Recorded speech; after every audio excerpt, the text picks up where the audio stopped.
Welcome back to another video. My name is Justin, and today we're going to be talking about how the bulls are clapping back, and we are putting in a pretty nice hammer here. I wasn't sure we were going to close out this strong, but here we are. We're closing up by 0.5%. However, what I would say is that a hammer pattern formation is something that is very bullish. And today we got to thank Elon Musk for bringing some juice back to the momentum trades. And that was actually dovetailing some trends which were already getting established overnight. So we can note here and see that Twitter is now at 51.8. It has been confirmed. It is going private at 54.2. So that 420 there from Elon is there. And on the back of that, we're also seeing some other names which are moving higher. Notably, we're seeing here that we got Match up 6%. Some other names that I noticed included names like Snow. Snow had a really nice day today, up 7.5%.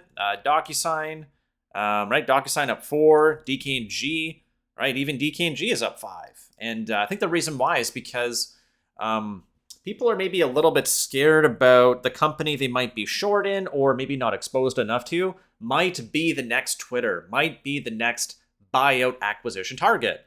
That's the first thing I want to talk about. Second thing I want to talk about here is just that, again, on the weekend video, what we did is we prepared what the worst case scenario would be in terms of us actually going lower. Let's just go through these again really fast here and let's explain it. Then we'll go back and look at the chart. So I have something else I want to talk about today too. Let me just preview it.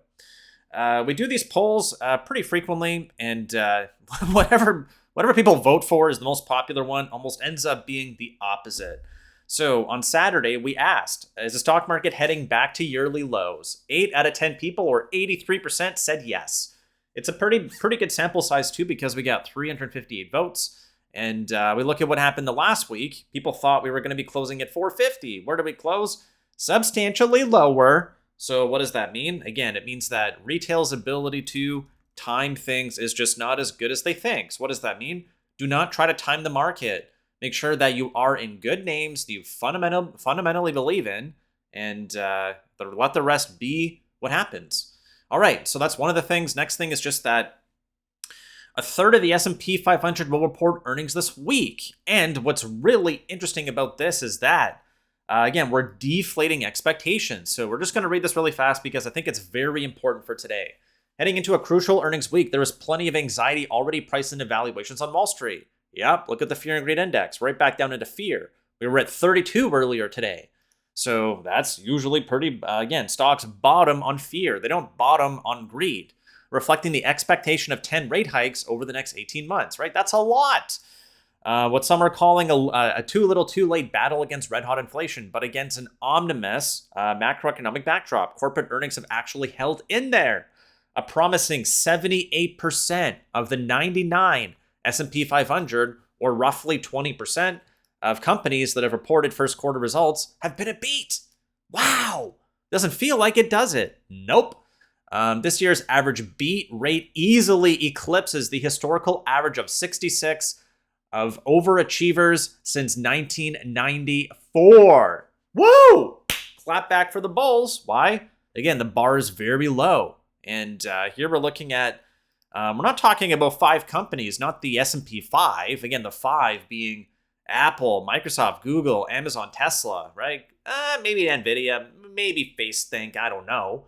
But when we look here, again, 99 out of 99 companies so far have reported 8 out of 10 beats. That's the 80-20 rule. Wow. It doesn't feel like that, does it? Not at all. And again, there's a little bit more here. I encourage you to pause the slide if you want to read the rest of it. I just don't have time to go through every little part. And again, if you want to know how we go through and build out these cases here, I encourage you to go back and watch the weekend review, which will queue up in a moment. But looking at the key dates here, we're definitely not out of the woods. Why? Today was just a relief rally. That's what it is. It could be the start of more. And when we look at the technicals, we'll talk about that. Tomorrow's when we hear from Microsoft and Google, though. And these two will really matter, and they're likely going to provide the tone for what we're going to be seeing for Facebook, Amazon, and Apple, which come later in the week. We also have Q1 GDP coming in, and today, the PMI number out of Germany actually came in with a beat, and was quite interesting because, right, that's where the thing's happening right now in Europe, right? I don't want to mention what it is, but Again, business climate coming in here at 91.8 versus 89. And I don't see the PMI numbers, but those also came in with a beat. So what does that mean? The data is actually very resilient. And that's really important because, man, is this bar really low for GDP too? We're looking at what? 1.1%. Woof! That's it. Yep, 1.1%. That seems pretty low. Is it low enough? I don't know. But again, we're into fear. We're seeing that the deflating expectations. People are scared. Average person thinks we're going to go lower. Isn't that a perfect time for us to go up? Absolutely. Does it mean we're going to? No. So why bull or bear? Dip into earnings makes it easier to rally. It is not a guarantee. We're seeing that, again, the clapback is here. And if it's going to turn into more, we cannot afford to stall out. 454, that's pretty much where we got to get to. We cannot afford to print a new lower low on the monthly. And we have to start getting it back up towards 454. We have to rally up nearly 20 points to get there, or about 5%. DXY TNX breakouts. Yep. So looking at DXY, we're still advancing here, right? It's relentless. 0.6 gain today. We're sitting at 101.7, and part of this is because the reserve requirement ratio for China has been lowered because they're facing their own problems there. So again, any easing, which this is monetary easing, means that the Chinese yuan is going to be getting weaker versus the dollar. Doing what? Pushing it even higher. So there we go. Recession risk. If we get that really negative GDP print, yep. As of right now, I think the fear is stagflation. Tech leading the decline. Yes, but again, they're clapping back today. It's one day. Well, look at the 1 week here just to get a perspective. So what's most read? NVIDIA, Google, Facebook. Let's look at what's moving today. Google, NVIDIA, right? Other chips here, right? Microsoft. We're seeing other names here moving as well, but it's really pretty much the ones that were the most read. So I would call that a dead cat bounce. I wouldn't really call it a reversal quite yet. There we go. Again, earnings are going to be the catalyst. Russia, and then it was actually Elon. Whoa, go Elon 2.0. Looking to here, base case. Bears have the edge. Why? Well, we're still below 454. And if we're going to start making movement, we got to start doing it now. So let's move forward and have a look at what happened today. So again, looking at the 1 day, pretty obvious that anything inflation related just continued to take it on the chin. And NASDAQ went green first. A lot of growth names flipped after that. And it's actually looking pretty constructive. Is it enough? I don't know. So now let's look quickly at our charts, and I'll explain what I am seeing. So again, anything below 432 is going to be that 10% correction mode. Going back here to our blue line, that's going to be 10% off the all-time highs here at roughly 480. So we have to, we can't stall out. We got to get back above here. And what I would note is the only other previous week that we actually closed below 432 is right here. And what did that lead to? A massive reversal, right? Massive. This week here was massive. It was a 7% week. What's different here, though, is that, again, we have a lower low, and on this week here, we have a higher low. So if this is going to be a trap, generally what we want to see is if we're going to engulf a whole previous bar, we got to make it all the way to the top and take out the high. Yikes, that's a big move. Yeah, we got to get up here to roughly 450. I would say that it's going to be quite difficult to get to 450, but if we can make it to the pivot here and take out the real body at about 438, that would get me a lot more constructive. And again, this hammer formation is generally quite bullish. So S&P's trying. Is it going to be enough? I don't know. Let's look at QQQ. QQQ, technically out of what? Out of bear market territory, which is going to be that negative 20 right here on the blue line, going 20% off our highs. And important to note here too that, again, we got a lower low and then higher high.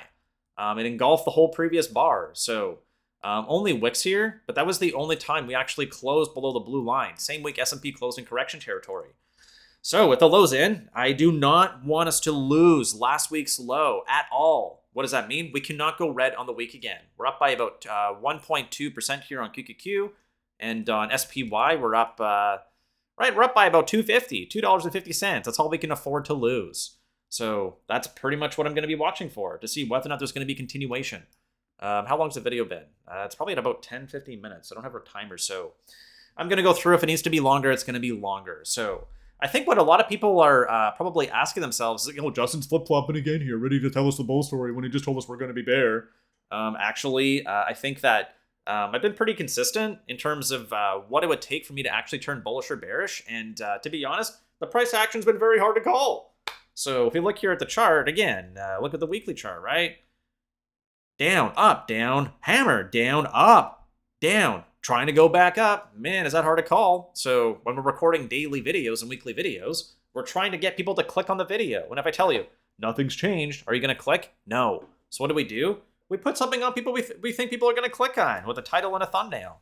And I just want to take a quick moment here just to make sure that I understand the backdrop of what I'm doing. Because the daily uploads are interesting, but just look and see here what the weekend reviews say. What do we have here, right? Bear trap. That's when I thought we were going to go higher. Then what do we have? Stage is set. What does that mean? We're either going to go up or go down. I don't know which way. Bears flex. Then what do we say? Is it over? And then what here? Bear market 2.0. Isn't this a pretty clear trend? I think it is. So now the question is, again, you want to know the bear market of 2022 2.0? Watch that one. We'll cue it up at the end here. So what I want to do here is actually tell you what it would take for me to be wrong. And it's not that difficult. So again, why bull or bear? We have to beat earnings. We have to start going higher. And what do we got to do? We got to take out 454. That's a pretty big ask right here, though. So for us to get to 454, we got to smash through this inverse head and shoulders here, right? That's a big ask. It's a huge number right there. And before we get to 454, what do we got to do? We got to get out of correction territory. So we have to have continuation here. What I would note is, again, let's go through and see what normally signals a reversal. The first thing is we have to stop going down. So we go down, we go flat, and then we have to what? Start going back up. So let's look here at our SPY weekly chart with our trend lines and see if anything's changed.